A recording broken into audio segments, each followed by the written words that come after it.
Where'd you go? Hello? And the editor is gone too. Weird things are happening. Hello there. So I'm not sure where anyone is. Nick's had some things on her mind lately, and the editor is AWOL. So we've got a new plan, at least for now. There's just going to be a slight appearance shift. Is that what I look like in 3D? Huh. Anywho, after our unexpected hiatus and long attempted return, I'm back for a bit. And I do have a book. Let's take a look at Around the World in 80 Days by Jules Verne. No. Nix? What's going on? I don't like that movie. Okay, fine, but where are you? What are you talking about? I'm right here, and we are not doing that stupid story. You're not... We'll talk about this later. What if I told you that Disney got it wrong? I'm in. Okay then. Our story begins with Phileas Fogg. I know him. He's a dramatic, inventive moron who probably should be kept on a leash. He's taunted by a dream chicken and wants to fly. Oh, and his name is Phil from now on. Fair enough. There's the Disney version, and the one thing that I got right about him is that everything is very precise. He goes to the Reform Club at a specific time every day, returns home at a specific time. You could set your watch by his habits. And he fired his last servant because his shaving water was 2 degrees colder than it ought to be. Aw, poor baby. Hang on. I thought he wanted to be part of the Royal Academy of Science. The bonkers inventor did, but the automaton just wants to go to the Reform Club to read the news and play whist. What did they wish for? No, whist. It's a kind of card game. In the book, at least, the players gambled while playing. Is that where the bet started? Yeah, actually. One day, the players were having a discussion about travel, and Fogg declared that a man could travel around the world in 80 days, even taking delays into account. No one believed him, and so a bet was placed. Fogg wagered £20,000 that he could do it. And that very afternoon, he withdrew half of his savings and departed with only a traveling case and his servant, Passepartout. Ah, yes. Jackie Chan, who robbed the Bank of England of an important jade Buddha. Let me guess, Disney got that wrong too, huh? Someone robbed the bank, but he stole £50,000 and was described as an English gentleman. Huh. Lame. So they head for Paris, and that is essentially skipped in the book, which is funny because Passepartout is actually French, not Jackie Chan. No, the next chapter finds them in Suez, Egypt. There, they stop by the embassy, and Fogg gets his passport stamped as evidence that he passed through. And they also pick up a follower, Mr. Fix. Right, the police inspector the Royal Academy sent to stop them. Partly right. Fix is actually just stationed in Suez as part of his job, but the description of the bank robber, and then he saw Fogg, and 2 + 2 makes 3, and he decided Phileas Fogg is the robber. But as he follows Phileas Fogg around, Passepartout notices him and guesses that Fix was actually sent to stop Fogg. Why doesn't he arrest Fogg? Because of their strict travel time. See, Passepartout and Fogg are always one country ahead of the arrest warrant. But every adventure and side quest makes Fix hope that the warrant will catch up, and each place they stop has an adventure. See, in Bombay, Passepartout realizes he doesn't know anything about other countries' customs when he walks into a temple with shoes. He's almost arrested for that, and, well, he does lose his shoes, and that'll be important later. Yeah, sure. They also have to deal with a train delay, as the news got it wrong. The track across India had not actually been finished yet, so between Colby and Allahabad, they needed another way to travel. I'm afraid to ask. Also, where? The author, Jules Verne, clearly did research to figure out all the travel times and locations. And so, at times, the book reads a bit like a word problem. So, here is where they are. And here is where they need to go. They got about 50 miles to cross before they get to the next train. Hang on. I thought the train was stopped by Arnold Schwarzenegger to kidnap Monique. Monique doesn't exist, at least not in the same way. Okay, so in Colby, the only transportation left after all the other train passengers had, commandeered it, was an elephant that Fogg buys. So he, Passepartout, and Sir Francis Cromarty, Sir Francis Cromarty, a gentleman they met on the train. Anyway, so the three guys, they end up riding the elephant, Keanu. They do what? Look, I'm sorry. I know that this is back then when riding elephants was still a thing.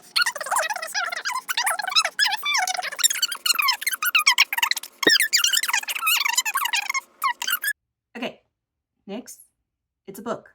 Take a deep breath. Bah. No elephants were harmed in the writing of this particular story. Though, Nick's rant. Woo! one was made. Anyway, as they and their guide travel along, they come across a funeral procession.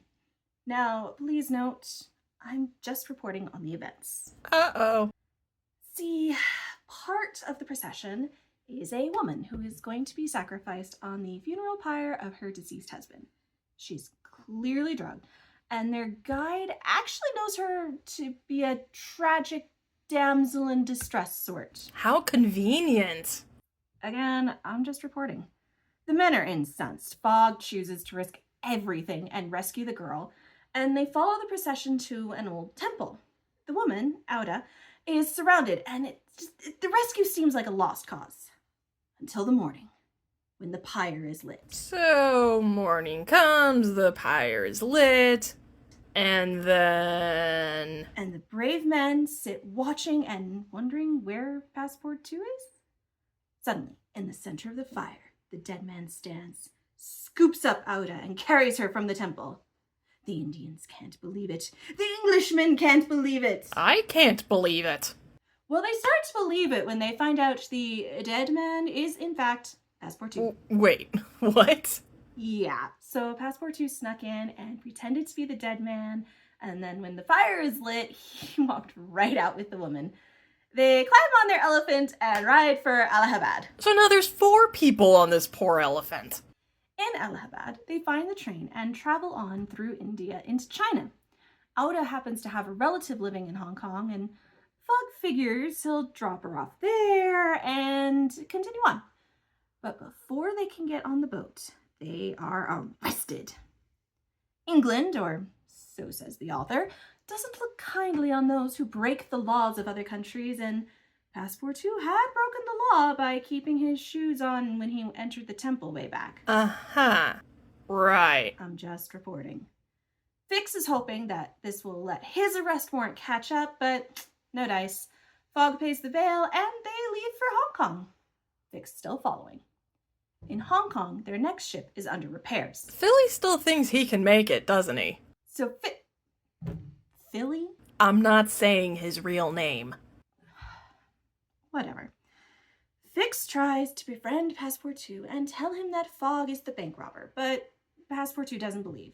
He still thinks that Fix was sent by the Reform Club to stop Fogg in his tracks. Frustrated, Fix tricks the Frenchman into getting drunk because the ship is actually fixed early and is leaving before the time Fogg was told. So Fogg and Auda miss the boat, and they end up catching another one to take them to Japan, which would eventually catch up with the ship they originally planned to take. Passepartout has a much more interesting trip than they do. Sure he does. Yeah, he joins the circus. What? So Passepartout gets to Japan, believes he's permanently stranded, and joins the circus to make some money. Somehow, Fogg ends up in the audience, and they're reunited, and off to the United States. Fix, of course, following. See, now that Fogg has left English territory, the warrant would be no good. So he wants to hurry Fogg on his way and get him back to England. So there's no big fight with, 10 tigers and emo ninjas? No, and wait, Passepartout doesn't sing? No. There's no real fighting until they get to the States. Do they fight a ninja there? Well, no. When they get to San Francisco, there is an election happening, and back then, elections often had a nice little brawl going along with them.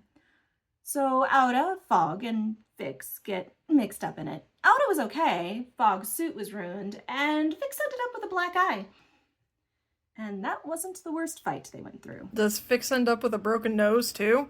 So in San Francisco, they get on a train that'll take them not to New York, I think it's to Omaha, and then to New York, but anyway. On that train, after Passport 2 endures a long lesson turn rant about Mormonism, and they break a bridge, Sioux warriors attack the train. Most of the passengers make it out unscathed, but 3, including Passport 2, are captured. Oh no. You know, it's almost like you've heard a story before. Fogg leaves Fix and Auda at the station they managed to stop at during the attack and joins other men on a rescue mission. While he was gone, a train came and took all the passengers away. Passport 2 was retrieved unharmed, but they were now, officially, for the first time in this whole trip, behind schedule. Boo. They do eventually make it to New York in one piece, but unfortunately, the ship has already left. So Philly gets on the next one, and then they don't quite make it, and they turn that into a crummy plane? Fogg gets another ship and leads a mutiny on the way to Bordeaux.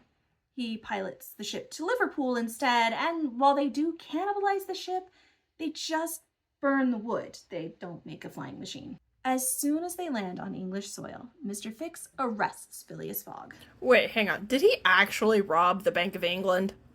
Nope. The little group is delayed most of the day, and when Fogg is released, they find out that the real thief had been arrested 3 days earlier. On to the train they hop, and they arrive in London 5 minutes after the deadline. Failure? Wait, but in the movies they get there a day early. Queen Victoria confirms it. It's a little different here. See, knowing that they failed, they all went home. Passport 2 turns off the lights that he left on during the whole trip, kind of freaks out a little bit about the bill he's gonna have to pay, and Fogg proposes to Auda. Man, that bill must be really... Wait, hang on, he proposes? Yepper. Throughout the book, it's repeated how Auda begins to care, how Auda is grateful for her rescue, and that gratitude grows into something more. It's about noon the next day, they say Sunday, when they send Passport 2 to schedule the wedding for Monday. He turns up in a huff because it is actually... Saturday. The idiot made it. He has spent so much money on the trip that he didn't actually profit much off the bet, but he's happy enough with his new wife, and there this tale ends. Huh. That's really different from the movie. They didn't see the Wright brothers, no Statue of Liberty, no Jackie Chan. Hang on. I feel like I've heard this story mentioned in something else, too. Probably. Let me know when you figure it out. Yeah, sure. Hey, where's Sam? She took off a while ago. Now, would you kindly tell me why you're a ghost? I'm a what? Oh boy. We've got some things to figure out here. See you next time.